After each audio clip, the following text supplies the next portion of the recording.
Okay, let's jump right into this deep dive. Today, we're looking at chapter 12 of Ecclesiastes. That final chapter, yeah, And our goal here isn't just to summarize, but really to pull out the wisdom that still speaks to you today. definitely.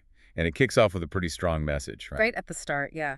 Remember your creator in the days of your youth. Before the days of trouble come. It's like act now, before things get difficult. Exactly. Before you get to those years where you say, I find no pleasure in them. And the text doesn't just say that, it immediately shows you why. It uses some really striking imagery about aging. Oh, absolutely. That part about the sun, moon, and stars growing dark. Hmm. And the clouds returning after the rain. Hmm? It's like life losing its vibrancy, the color fading. It really paints a picture. Then it gets super specific about the body itself. Yeah, like when the keepers of the house tremble, you immediately think of like handshaking. Or the strong men stoop, that loss of posture, bending over. And the grinders cease because they are few. I mean, losing your teeth. Pretty direct. And those looking through the windows grow dim, failing eyesight. It's describing the actual feeling of the body weakening. It really is. It affects how you interact with everything. Yeah. Which leads to the next bit, right? Yeah, the doors to the street are closed, the sound of grinding fades. It suggests maybe pulling back from life. Could be withdrawal, maybe difficulty eating, even socializing, perhaps. It feels like the world is shrinking. And those little details like rising early when the birds sing, but their songs seem faint. Uh-huh.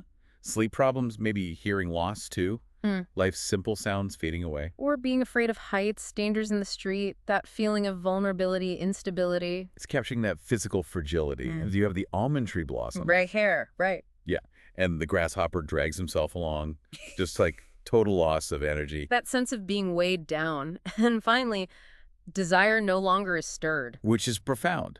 Loss of passion, appetite for life itself. The point seems to be, don't wait until this stage, when your ability to engage is so diminished, to think about the big things. Exactly. And this whole description, it's all building towards the inevitable next step. Then man goes to his eternal home, and mourners go about the streets. It's a sudden shift, but it follows logically. And the way death itself is described. Wow. Those metaphors are powerful. Before the silver cord is severed. Or the golden bowl is broken. It's completely shattered. Irreversible. Before the pitcher is shattered at the spring or the wheel broken at the well, it's like the source of life itself is broken. Yeah, the connection is gone, followed by the dust returning to earth. And the spirit returning to God who gave it. And after all that vivid detail about life's end, then we get that really famous line. Ah, yes. Meaningless. Meaningless, says the teacher.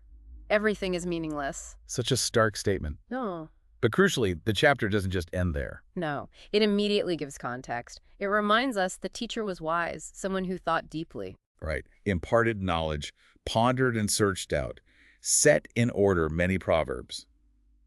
This wasn't just a cry of despair, it came after serious thought. And effort. The teacher searched to find just the right words. And what he wrote was upright and true.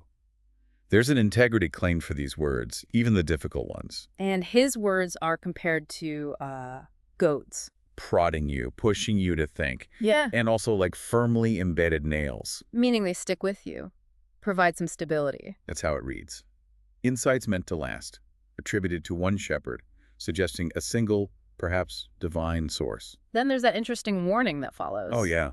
Be warned, of making many books there is no end, and much study wearies the body. Sort of like, don't get lost chasing endless information. Focus on the core message. Seems like it, which leads perfectly into the grand finale, the main point of it all. The conclusion, laid out so clearly.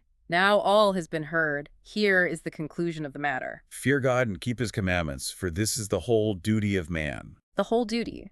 After exploring aging, death, meaninglessness, the search for wisdom, it boils down to this. Fear God, keep his commandments. It's presented as the ultimate answer found by the teacher. And it connects this duty to accountability, doesn't it? Yes, for God will bring every deed into judgment, including every hidden thing, whether it is good or evil. So the call to remember God in youth, the reality of life's end, the search for meaning it all culminates in this duty, under the awareness of judgment. It ties everything together. The whole chapter builds to this final point. So maybe the thought to leave you with after this dive is this. Given everything we've just discussed, from the teacher lies brevity, its challenges, the eventual end, what does it really mean for you today? That the conclusion reached is that the whole duty is fearing God and keeping commandments, especially knowing every action faces eventual judgment.